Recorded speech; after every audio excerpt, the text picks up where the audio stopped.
abunda sobre otras que no tienen esa ventaja. Y el fago ahí se mantiene mientras la bacteria no lo escupa, ¿no? Claramente. Y entonces de estos, así de sencillos como los fagos pueden cambiar las poblaciones bacterianas, ¿no? Mediante estos dos líticos. Hay distintas teorías de interacción fago-bacteria, que podríamos hacer un seminario específicamente para discutir estas teorías, pero pues la más famosa y la más, la que tiene más argumentos, vaya, es Kill the Winner, que es matar al ganador. De tal manera que pues, tenemos, como indica la figura superior, pues, una microbiota diversa. Hay una proliferación de cierta especie bacteriana, como es la verde, los circulitos verdes, pero esa proliferación lleva a su vez a un nado la inducción de un bacteriófago que lo afecta, y entonces regresa a esa población bacteriana, que en este caso es la verde, pues, vía lisis, a el equilibrio, ¿no? Y ese es como comúnmente se encuentran los fagos en la naturaleza, van y vienen, es decir, pues obviamente no les conviene matar a su hospedador porque se mueren. O sea, tienen que tener siempre pues un poco de esa bacteria que los hospede para replicarse, ¿no? De tal manera que pues, es como una onda, ¿no? Cuando hay mucha bacteria hay poco fago, cuando hay mucho fago hay poca bacteria, así se va el equilibrio. Esta es la teoría que tiene más ejemplos a su favor. Y otra, que en nuestro caso es la que nos interesa, es Community Shuffling, que es el panel C, ¿no? En donde tienes una microbiota sana, por así decirlo, tienes un agente estresante, que en nuestro caso pues, es la obesidad y el síndrome metabólico. Ese agente estresante induce la producción de profagos y esos profagos cambian a la comunidad bacteriana causando una disbiosis, ¿no? Entonces, es así como ya tenemos una disbiosis ocasionada por fagos vía esta teoría del community shuffling. Hay muy pocos ejemplos en este caso, pero nosotros vamos por ahí, justo extraer fagos de humano, de niños sanos y ver cómo esos pueden cambiar a la microbiota de ratones obesos con síndrome metabólico. Entonces, les digo, aquí podemos pasar muchísimo tiempo discutiendo diversas teorías de interacción fago-bacteria, unas tienen más sustentos que otras, y esto pues poco a poco se va diversificando más. Ahora, pues, ¿cuáles son las principales familias de fagos que tenemos en el intestino?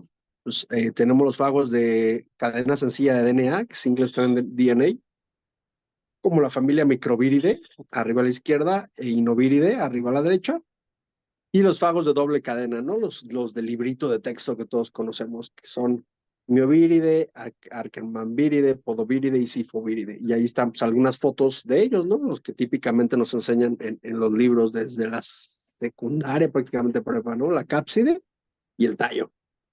Los menos comunes son estos como espagueti, que son el caso de Inoviridae. Entonces, estas son las familias que principalmente abundan o pues, se encuentran en el intestino humano.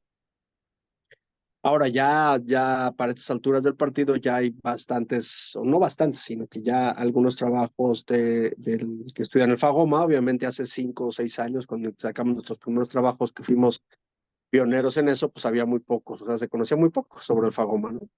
Ya últimamente pues ha habido más conocimiento sobre ello. Entonces, de tal manera que hoy sabemos que pues, si hay microbiota que se distribuye de manera diferente en el intestino acorde a la zona donde estás, pues también obviamente los fagos van a ser diferentes, ¿no? Acorde a esa microbiota que allá existe.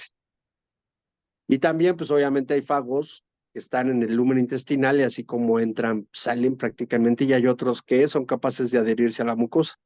Y es el modelo BAM que más adelante vamos a discutir, ¿no? Que son fagos que tienen afinidad por las mucinas y entonces se quedan ahí y son como una barrera de defensa inmunológica. Pero eso pues son artículos muy recientes, ¿no? Y pues como bien sabemos, pues la microbiota cambia a través de la edad, de tal manera que es estable en ciertos estadios, pues a su vez los fagos que conllevan, ¿no? ¿Qué es causa o consecuencia? Pues es lo que no se sabe. Hay ejemplos de que donde los fagos son causa y hay ejemplos donde son consecuencia. Eres como el gato y la gallina, ¿no? Perdón, el huevo y la gallina. Ok, y pues ya se ha asociado distintas composiciones del fagoma con distintas enfermedades, ¿no? Por ejemplo, en síndrome intestino irritable, pues baja la diversidad, sobreabundan algunas familias, en diabetes, en obesidad, que fue el caso de nuestros trabajos pioneros, y en síndrome metabólico. Ya sabemos distintas cosas que hacen los fagos, ahora hay que ir más a fondo, ¿no? Ya aspectos moleculares. La obesidad y el síndrome metabólico, como bien sabemos, todos los días nos lo dicen, ¿no? México ocupa los primeros lugares de obesidad en el mundo y preocupantemente la obesidad infantil. Este dato está en la ENSANUD, es una encuesta nacional que prácticamente abarca toda la población y podemos ver para el 2016 que el 30% de la población infantil de 5 a 11 años es obesa. Es obesa y además tiene sobrepeso. Perdón, tiene sobrepeso y algunos tienen obesidad, ¿no? Porque primero sobrepeso y ya luego es la obesidad. Y esto no cambia del panorama actual. La última ENSANUD de 2022-23 prácticamente mantiene el mismo nivel. 35% de la población infantil tiene sobrepeso u obesidad. Y eso es peligroso. ¿Por qué? Porque siempre... Perdón, a mí me surge una pregunta. Sí. ¿Cuál sería la diferencia entre obesidad y sobrepeso? Es la circunferencia media de la cintura. O sea, hay estándares hechos para cada población y si tú tienes, digamos, 60 centímetros en la barriga, en la panza, es sobrepeso y si tienes 62 ya es obesidad. O sea, son estándares de prácticamente medir la circunferencia del estómago, de la panza, ¿no? Y hay estándares acotados a cada población, porque la obesidad para latinos pues, no es la misma que para europeos y que para asiáticos. Entonces hay tablas internacionales que te definen hasta dónde es sobrepeso y hasta dónde es obesidad. Ya, ¿Vale? gracias. Eh, y la bronca, como les decía, más que la obesidad, es lo que viene enseguida. O sea, normalmente te haces gordito, tienes sobrepeso y luego pasas a obesidad abdominal, pero eso viene aunado a que empiezan a bajarte tus niveles de HDL, que es el colesterol bueno, a que empiezas a tener hiperglucemia, alta glucosa en la sangre, empiezas a tener hipertensión, alta presión arterial y triglicéridos altos, ¿no? Que es hipertrigliceridemia. Entonces, cuando tienes 3 o más de estos componentes, es lo que llamamos el síndrome metabólico. Casi todos los obesos tienen síndrome metabólico en edad adulta. Y el problema es que el síndrome metabólico es un claro indicador de enfermedades cardiovasculares y diabetes tipo 2. O sea, vas por el camino malo. Si pasas de obesidad a síndrome metabólico, vas por el camino a empeorar tu metabolismo, ¿no? Por ejemplo, vean aquí un dato del 2013, el 62% de los niños mexicanos tienen síndrome metabólico. O sea, el 62% de niños entre 5 y 11 años, además de tener obesidad, tienen síndrome metabólico. Porque también está la otra parte, que es el gordito sano, que lo decimos coloquialmente. Y sí, hay personas gorditas sanas, que metabólicamente están sanas, pero tienen nada más obesidad. Y hay otros que son, lo típico es ser obeso y tener síndrome metabólico, ¿no? Por ejemplo, nosotros en 2020, pues 7 años después, encontramos que el 52% de los niños tienen síndrome metabólico, prácticamente es lo mismo. Y el problema radica en que la epidemiología nos ha enseñado que prácticamente el 80% de los niños que tienen sobrepeso o obesidad en estas edades, de 5 a 11 años, van a tener obesidad y síndrome metabólico en la edad adulta. Es un problema preocupante porque prácticamente si desde niño ya lo tienes, tienes 80% de probabilidad de continuarlo en edad adulta. Ahora, el problema es que el adulto suele hacer menos caso a las políticas de salud que el niño. Entonces, a nosotros por eso nos interesa incidir en la población infantil, donde tal vez nos podamos incidir con mayor éxito, ¿no? Porque pues ya en la edad adulta entran otras variables accesorias que impiden que uno haga caso, ¿no? Digo, realmente la cura a la obesidad es, pues, come sanamente y hace ejercicio, pero vamos contrario a ello, ¿no? Somos más sedentarios y más con las nuevas tecnologías. Entonces, pues esto difícilmente va a tener una cura, así per se. Ya sabemos que México es de los campeones en obesidad, como dice esta figura a la izquierda, y pues la bronca de obesidad, vean, esto es las principales causas de muerte en México en el 2018 eran enfermedades del corazón y la diabetes. Pues todos los obesos prácticamente se van a enfermedades cardiovasculares y se van a diabetes. Es decir, esto es un cargo muy fuerte para el sistema de salud del país. Entonces, ahí se va a gastar muchísimo dinero en todos esos obesos porque van a morir del corazón y van a morir de diabetes. y ya ahora está muy asociado al cáncer también con obesidad. Entonces, pues lo que principalmente está matando a la gente en nuestro país es la obesidad. Son estas enfermedades que resultan de la obesidad, ¿no? Pero pues es simple y sencillamente la obesidad. Entonces es un problema grave, ¿no? ¿Qué teníamos que hacer en aquellos entonces cuando sacamos este trabajo? Pues no estaba reportado el fagoma, es decir, no conocíamos los fagos de población sana, población obesa, que solo tiene obesidad abdominal, y población con síndrome metabólico, es decir, que además de obesidad abdominal tiene presión arterial alta, hipertriglicéridos, lo que les mencionaba anteriormente, ¿no? Entonces nos dimos a la tarea de descifrar ese fagoma. Entonces, para ello, pues obviamente había que aislarlos. Y aquí ven una micrografía de epifluorescencia donde se tiñe el DNA y todos los puntitos pequeños son bacteriófagos y todos los puntitos grandes son bacteria. Este es un caso, por ejemplo, de control de coli con bacteriófagos. Entonces, de esta manera tú puedes discernir por tamaño del DNA que está ahí y puedes contar el número de partículas virales que están. Y pues obviamente les puedes sacar fotos a cada uno de ellos, ¿no? Como son esta foto que les pongo aquí, donde se ven claramente las estructuras de unos fagos típicos, ¿no? Del libro. Entonces, una de las cosas que encontramos, y que me voy a ir rápidamente, nada más es como introducción, obviamente, al paper, porque esto es lo que antecede a ello, es que la obesidad no conlleva un Disculpe, aumento. doctor. Le hacen hacer una pregunta. Este, ¿Sabe si el síndrome metabólico es heredable? ¿Es que, perdón? El síndrome metabólico. Ajá. ¿Qué Si tiene? Sí, es sabe si es heredable. heredable. Cierta proporción es heredable, pero no en sí el síndrome metabólico. Por ejemplo, la población mexicana tenemos un transportador ABC con una mutación característica que nos hace almacenar más energía que la población mundial. Entonces, obviamente, si traes esa mutación y no haces ejercicio, pues vas a almacenar más energía y eso te va a conllevar potencialmente un síndrome metabólico. O sea, no es que heredes el síndrome, sino que heredas cada una de esas cosas y cuando se juntan, pues sí hay un gran factor heredable. Pero, por ejemplo, esta mutación es responsable del 2-3% nada más. Es decir, tú puedes tener la mutación, pero si haces ejercicio, no conllevas a la acumulación de energía. Es un problema complejo, pues, pero no se hereda así el síndrome metabólico tal cual. Entonces, lo que encontramos es que los niños normopeso en azul tienen el mismo número de virus, de fagos, que los obesos que están en rojo y que los obesos con síndrome metabólico. Entonces, ok, el número de virus no cambia con la enfermedad. Era lo que aquí veía, ¿vale? Después de haberlos contado.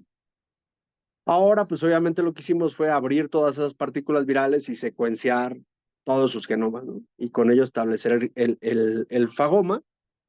Y entonces con ello pudimos encontrar lo que en esta diapositiva les resumo, que básicamente en el inciso A podemos ver cómo la diversidad de fagos tiende a aumentar, no es diferente, solo hay tendencias en obesidad y síndrome metabólico con respecto a normopeso, al igual la riqueza.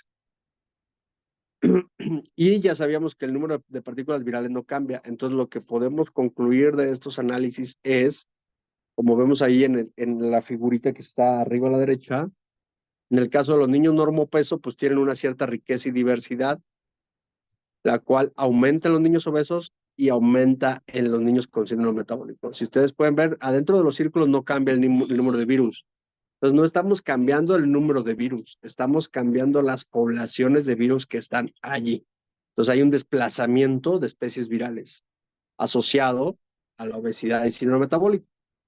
Si es causa o consecuencia de lo que estamos averiguando, es decir, tú te hiciste obeso y por ende tienes esos fagos o tú adquiriste esos fagos y por ende te hiciste obeso. Esa es una de las preguntas que pues, queremos saber la respuesta, ¿no? Y para ello hacemos la parte esta del artículo. Eh, También vemos, pues obviamente que hay bacterias enriquecidas, como pueden ver aquí ustedes en verde, en los niños obesos y en rojo en los niños obesos con complicaciones metabólicas. Es decir, hay bacterias que sobreabundan, ¿no? Y ya no voy a ahondar más en ese rollo. Entonces lo que podemos ver es, ya que conocemos a las bacterias y los fagos, podemos determinar asociaciones, ¿no? Por ejemplo, este fago, nombrado de esta manera, es negativamente asociado con esta bacteria. Esta bacteria es mala porque está enriquecida, ustedes pueden verla aquí en rojo, en obesidad y síndrome metabólico. Entonces, si yo tengo un fago que disminuye su abundancia negativamente, pues potencialmente ese fago la puede matar y lo puedo usar como terapia, ¿no? Caso contrario, tenemos fagos que a mayor abundancia de bacteria, mayor abundancia del fago. Entonces, puedes hacer estudios de asociación que ya cuando quieres encontrar pues, bacterias específicas y fagos específicos de la enfermedad. Pero entonces aquí viene la pregunta, ok, entonces, ¿quién regula quién? Lo que es causa o consecuencia de todo este asunto, ¿no? Los que les contaba ahorita. Y entonces justo nos dimos a la idea de trasplantar fagos de, eh, de niños normopeso a ratones obesos con síndrome metabólico. Es decir, aquí lo que queremos es que estos fagos ocasionen que el ratón se haga flaco y pierda síndrome, ¿va? Entonces, esa es el concepto original. ¿Cómo se administran los fagos? Pues lo podemos ver aquí en el dibujito. Pues, con una cánula, aquí le damos los fagos a cada ratoncito. Obviamente neutralizamos el pH gástrico antes de dar los fagos, porque si no, pues el pH los destruye, ¿no? Todas las cápsides virales. Y entonces así metemos a todos los ratoncitos gordos, eh, obviamente los que van inoculados, y el grupo control, pues es el grupo que lleva solo el buffer, ¿no? O sea, lleva el mismo sistema de estrés, lo único que cambia es que se no lleva fagos, que no lleva solo el buffer en el que están los fagos.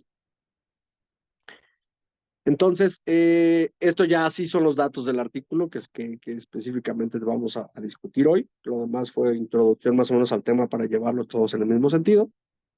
Entonces, de tal manera que tenemos ratones a los cuales durante 14 semanas, que es el rectángulo en verde, les indujimos obesidad y síndrome metabólico, con una dieta alta en grasas y baja en fibra. Entonces, se desarrolla el modelo de obesidad y síndrome metabólico en el ratón, el cual está caracterizado por ciertos marcadores que fueron determinados. Y entonces, a lo que llamamos el día cero, es el proceso de inoculación, ¿no? Los de arriba con buffer y los de abajo con las partículas virales. Y de allí les dimos seguimiento durante 17 semanas, de tal manera que fuimos muestreando, obviamente, los parámetros metabólicos, hicimos la secuenciación del viroma y la secuenciación de las bacterias a los distintos tiempos. Entonces, fuimos siguiendo los cambios tanto en las bacterias como en los fagos por la inoculación, ¿vale? Es el diseño experimental de ese trabajo. ¿Qué vimos? Los parámetros bioquímicos, no hay diferencia en el peso, es decir, tanto los del grupo control, que están en rosa, como los del grupo inoculado con los virus que están en azul, mantienen un aumento de peso. ¿Esto por qué? Porque no les cambiamos la dieta. Lo ideal hubiese sido cambiar la dieta, pero primero lo que queremos saber es, ok, te doy fagos y sin cambiarte la dieta, te hago delgado y con mejoría metabólica o no. Entonces les mantuvimos la dieta, por lo tanto fueron aumentando de peso conforme al tiempo, ¿no? Y es lo que se ve aquí. Entonces no hubo diferencia significativa en el peso ni tampoco en la resistencia a la insulina, que es una métrica de metabólica, ¿no? En donde sí vimos diferencia significativa fue en la tolerancia a la glucosa. Es decir, abajo en el panel A podemos ver cómo en el día cero, pues prácticamente los grupos estaban iguales, pero en la semana 17 ya fue significativamente diferente con respecto al inicio, ¿no? Del grupo tratado, no así en el grupo control. Y podemos ver las curvas específicas de tolerancia a la glucosa, en donde le damos glucosa al ratón y lo seguimos por cierto tiempo. Entonces, si el ratón maneja bien sus niveles de glucosa, tendría que hacer lo que está haciendo en el panel B. O sea, el día cero, prácticamente sus niveles de glucosa tarda donde está el asterisco, tarda para reducirlos, para bajarlos, pero vean, a la semana 10 ya esos ratones pueden bajar la glucosa más rápidamente y a la semana 17 esos ratones prácticamente se comportan como un ratón normopeso, sin síndrome metabólico, ¿no? Entonces, aquí fue la diferencia más significativa, cosa que no se ve en el control. O sea, el control sigue manejando unas curvas de tolerancia a la glucosa típicas de la obesidad, que no hay reacción de la glucosa en respuesta a la insulina. Entonces, de los parámetros metabólicos que se miden para el síndrome, solo encontramos diferencia en la glucosa. Entonces, sí mejoramos los niveles de glucosa significativamente en los que iban inoculados, no así en los controles. ¿Qué pasa cuando vemos las bacterias? Podemos ver aquí que pues prácticamente la diversidad y la riqueza se mantienen muy parecidas desde el inicio, desde el día 0 hasta la semana 17. En los dos casos, solo hay unos ligeros cambios por allá a la semana 1, pero no tienen mucho sentido, ¿no? O sea, lo importante es que la riqueza y la diversidad permaneció prácticamente similar en esa métrica. Cuando vemos a los fagos, pues sí hubo cambios en la diversidad de los fagos en el panel B, pero no en la riqueza en el panel D.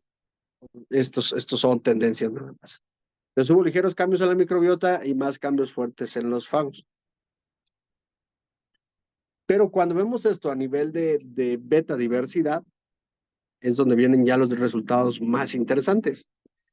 Por ejemplo, en este PQA, ustedes pueden ver en lo que llamamos clúster 1, están todas las muestras de microbiota, todo el 16S de las muestras controles. Y en el clúster 2 están las muestras inoculadas. Esta es la primera aproximación. Como pueden ver, pues sí, hay unas azules que se meten en el círculo rosa, ¿no? Y esas, pues coincidentemente, coinciden en que son las muestras del día 0 y del día 1 de la inoculación. Es decir, al día 0 y al día 1, post inoculación, todavía no hay cambios en la microbiota. Pero vean ustedes cómo en la semana 1, a la semana 10 y a la 17 la microbiota cambia totalmente para hacer, pues ya no regresar a la microbiota original, ¿no? Entonces, sí estamos teniendo cambios drásticos en la microbiota que los pueden ser vistos a partir de la semana 1. Tal vez al día 2 eran vistos al día 3, pero no le dimos seguimiento tan fino. Pues tiramos al día 1 y al día ahí nos fuimos a la semana 1. ¿Qué tan rápido serían? Pues habría que ver, ¿no? Pero están a la semana 1 ya podemos ver cambios irreversibles que se mantienen todo el tiempo en el grupo inoculado. Es decir, la microbiota cambió y ese cambio fue permanente durante 17 semanas. Ahora, 17 semanas para un ratón no es poco. A 17 semanas estamos hablando de 4 por 7, alrededor de 5 meses, prácticamente 4 o 5 meses. Para un ratón son varios años humanos, ¿no? En edad ratonesca. Entonces solo fue una inoculación que así se mantuvo y siguieron con dieta alta en grasa, pero su microbiota no retornó a la microbiota típica de un ratón con obesidad y síndrome metabólico. Es decir, el cambio se mantuvo estable en ese tiempo. Si vemos los fagos, pues la comunidad del fagoma era diferente al día 0, la cual cambió a la semana 10 y la cual cambió a la semana 17. Entonces tenemos cambios en la microbiota y tenemos cambios en el fagoma por la inoculación de los fagos de los niños sanos. Este es el mismo PQA de la diapo anterior, nada más en donde va señalado más interactivo. Por ejemplo, ahí les decía que había unas muestras de lo inoculado que se mantienen con los controles. Pues sí, porque son el día 0 y el día 1, como marca aquí estos círculos. Cuando avanzamos, por ejemplo, ahí está pintado el día 0 para ambos grupos. Cuando pintamos el día 1, aparecen los círculos para ambos grupos que se mantienen en ese clúster. Cuando pintamos la semana 1, el control se mantiene café dentro del mismo clúster, no se mueve, mientras que las muestras, los ratones inoculados, se abrieron. Su microbiota cambió radicalmente a la semana 1. Y así a la semana 10 y así a la semana 17. Entonces ese cambio se mantuvo durante todo ese tiempo, ¿no? Y esto pues fue significativamente diferente, que es lo que dice ahí la estadística de la parte de abajo. Ya cuando analizamos específicamente qué bacterias se enriquecieron y cuáles se perdieron, podemos obtener esta gráfica que está ahí en la presentación. Perdón, y que podemos ver, pues sí, que a la semana 1 incrementamos algunas que después perdemos y viceversa, ¿no? Perdemos algunas bacterias que se mantienen, o sea, nunca se recuperan. Entonces podemos ver bacterias sobreabundantes y ahí están algunos nombres de los principales nombres. O sea, si tú quieres echarle la culpa a algunas bacterias, pues estas son las principales, ¿no? Más adelante las vamos a retomar. De la misma manera, pues tú puedes ver cuáles fagos son diferenciales. O sea, de entrada, si todos los fagos si todo el fagoma es diferencial a nivel de familia, con respecto a la semana 10 y a la semana 17 con respecto al día de la inoculación. Y podemos ver que hay tendencias, pero no hay diferencia significativa. Es decir, del fagoma en su conjunto, a nivel de familia, no hay diferencias. Pero sí hay cuando agarramos fago por fago. Cuando analizamos la abundancia de cada uno de esos fagos, pues encontramos que 440 fagos son sobreabundantes después del tratamiento con virus a la semana 10 y 237 a la semana 17. Entonces, sí estamos cambiando fagos específicos que cuando agrupamos a niveles jerárquicos más altos no corresponden en sí a una familia particular, ¿no? Entonces, y hay muchísimos nombres, cada uno de ellos es un nombre y podemos sacar alguna asociación. Pero aquí ya cerrando un poco el trabajo, bueno, ¿a quién echarle la culpa? ¿A quién me dio? O sea, ¿por dónde va el asunto de todos estos cambios que estamos viendo? Pues ya entonces empezamos a asociar los datos de la microbiota con los datos del viroma. Entonces podemos ver, por ejemplo, un caso que es Alobaculum, que está aquí graficado, en donde vemos la abundancia relativa versus el tiempo.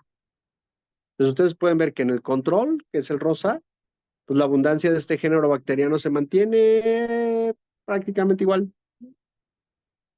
Pero en el grupo inoculado con BLPs, o sea, hay muy poco y de repente a la semana 10 empieza a ser sobreabundante, de tal manera que a la semana 17 ya es diferencialmente abundante, es decir, nuestro trasplante de virus enriqueció al ováculo.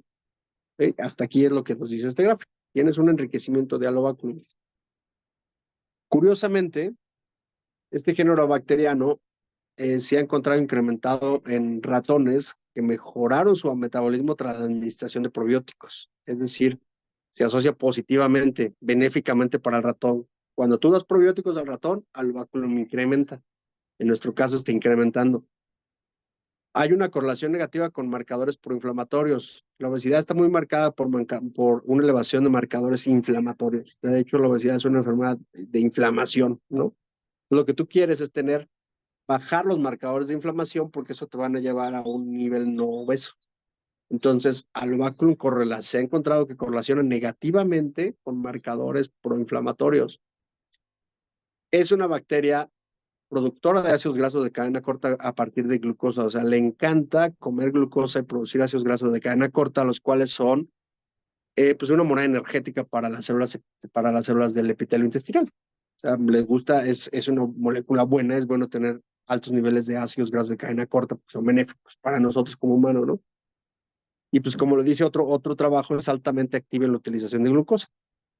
Entonces, si veíamos que está asociada los niveles de alobaculum o la glucosa, pues entonces, ¿por qué no asociamos la abundancia de alobaculum con nuestros niveles de glucosa de todos nuestros ratones? E interesantemente encontramos una correlación negativa. Es decir, a mayor presencia de alobaculum, menor presencia de glucosa, lo cual te sugiere que efectivamente en nuestro modelo también alobaculum puede estar directamente implicado en el metabolismo de la glucosa y entonces los beneficios metabólicos que estamos viendo como un mejor manejo de la glucosa pueden ser debidos a la presencia de mayor alobaculum en los ratones infectados. ¿Vale? Este es un ejemplo ya más específico de explicar esos cambios metabólicos y esos cambios en el fagoma a ciertas bacterias y ciertos fagos. Vamos a ver otro ejemplo, contrario. Contrario a ello, o sea, en el anterior, alobaculum encontramos que aumenta en el tratamiento y se mantiene estable en el control. Ahora vamos a ver el caso de Akkermansia. Akkermansia, como ustedes pueden ver ahí, se mantiene prácticamente presente en el día 0 en los dos tratamientos y al día 1, e interesantemente lo perdemos en nuestro tratamiento. Es decir, se incrementó en el control y se pierde en el tratamiento. Incluso llega a ser negativo, o sea, llegamos a tener ya cero Akkermansia en la semana 10. O sea, hay fagos que la mataron. ¿Y por qué en el control aumentó? Pues porque ya se ha asociado que cuando tú tienes dietas altas en grasa, ajá, cuando tú tienes una falta de fibra prolongada, provocas un daño en la mucosa intestinal asociado a Akkermansia mucinífila. O sea, incrementa los niveles de Akkermansia con dietas alta en grasa y bajas en fibra, que justamente es lo que le estamos dando nosotros a los ratones. Entonces, por eso tiene sentido de que, ok, los ratones controles siguieron enriqueciendo a Akkermansia porque a Akkermansia le gusta esa dieta. El problema es que Akkermansia, de hecho, es una bacteria bifuncional que malamente se está empezando a usar como probiótico. ¿Por qué malamente? Porque Akkermansia es buena y mala, pero su papel dual depende del contexto en el que la pongas. Es decir, a Akkermansia le gusta la fibra. Entonces, si tú comes una dieta alta en fibra, pues obviamente vas a tener buena Akkermansia comiendo fibra y la presencia de Akkermansia es benéfica para uno, porque genera ácidos grasos de cadena corta, etc. O sea, Akkermansia es bueno cuando le da su dieta, cuando le da su fibra. Si no le da su fibra a Akkermansia, ¿qué pasa? Pues va y se come las mucinas del epitelio intestinal. Entonces, va y se come lo que nos protege en la primera barrera del intestino y posterior a ella permea las células intestinales y empieza a desarrollar procesos de inflamación, etc. Entonces, ¿qué pasa si ahora te empiezas a tomar como probiótico Akkermansia? Imagínate, tomas Akkermansia y no tomas fibra, te va a hacer hoyos en el intestino. Entonces, es algo muy discutido el uso de Akkermansia como probiótico. O sea, es buena, pero le tienes que dar su dieta. Si no se la das, te va a comer el intestino. ¿Por qué? Porque para que ella busca fibra. Entonces aquí matamos a Akkermansia, porque en este contexto a nuestros ratones con obesidad y síndrome metabólico no, o sea, lo que queremos es mantener bajos niveles de lo que ellos hicieron fue mantener bajos niveles de Akkermansia, porque es una bacteria que les causaba inflamación, no hacia el grupo control.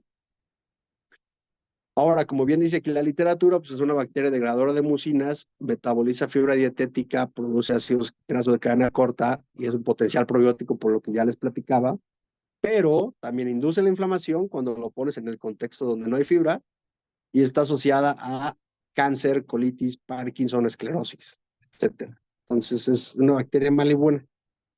En nuestro caso, pues en nuestro modelo, el ratón prefirió más bien los fagos de los niños sanos, la eliminaron para que nuestro ratón probablemente tuviera mejorías metabólicas como lo estamos viendo, ¿no?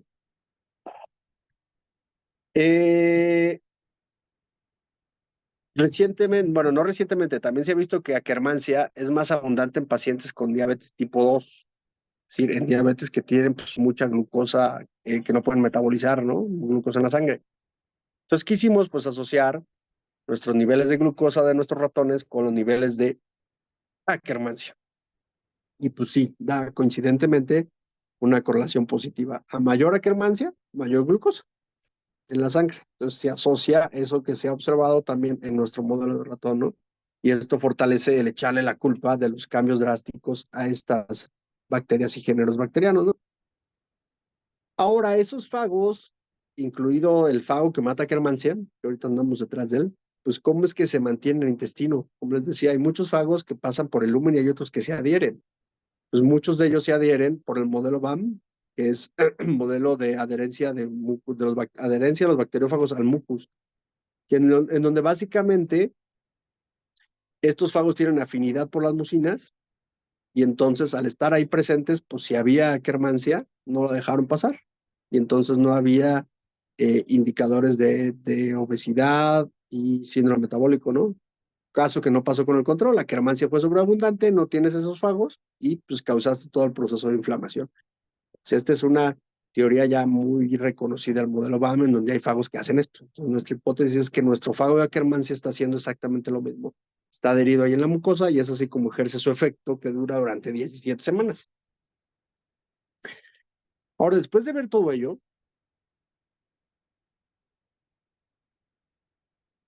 hasta aquí vimos que hay cambios en la microbiota, hay cambios en el fagoma, medio tenemos a quién echarle la culpa, Pero bueno, ya se sabe que la microbiota del humano y del ratón es cercana, es parecida, ¿no? Porque, pues, porque de repente dicen, son fagos de humano metidos al ratón. ¿Qué tiene que ver el humano con el ratón? Pues el humano con el ratón no, pero la microbiota del humano sí se parece a la microbiota del ratón. Entonces, pues por no dejar por hecho de que ya se sabe mucho, pues nada más secuenciamos ya sabíamos perdón, secuenciamos las muestras de los niños donantes y obviamente ya teníamos la secuenciación de los ratones y entonces comparamos qué tan parecida era la microbiota. Entonces, como podemos ver aquí, pues a nivel de familia, por ejemplo, que es uno de los niveles más básicos, nuestro modelo de ratón comparte 16 familias con el humano. El humano tiene 5 que no comparte con el ratón y viceversa. Pero interesantemente, esas 16 familias compartidas son más del 70% de la abundancia tanto en el ratón como en el humano y a nivel de género también. Entonces estábamos viendo lo que la literatura ya ha dicho, ¿no? Pero lo estábamos corroborando en nuestro modelo y efectivamente tenemos bacterias que pueden recibir esos fagos y por lo tanto se pueden explicar los cambios que estamos viendo. Entonces este fue como un experimento para corroborar que nuestras microbiotas se parecen, ¿no? Y pues al final del día, pues quién es quién, estamos en esa búsqueda, la idea es tener pues un cóctel de fagos pues, que puedan ser usados como probióticos y entonces poderlos usar para tratar de impedir la disbiosis ocasionada por la obesidad, ¿no?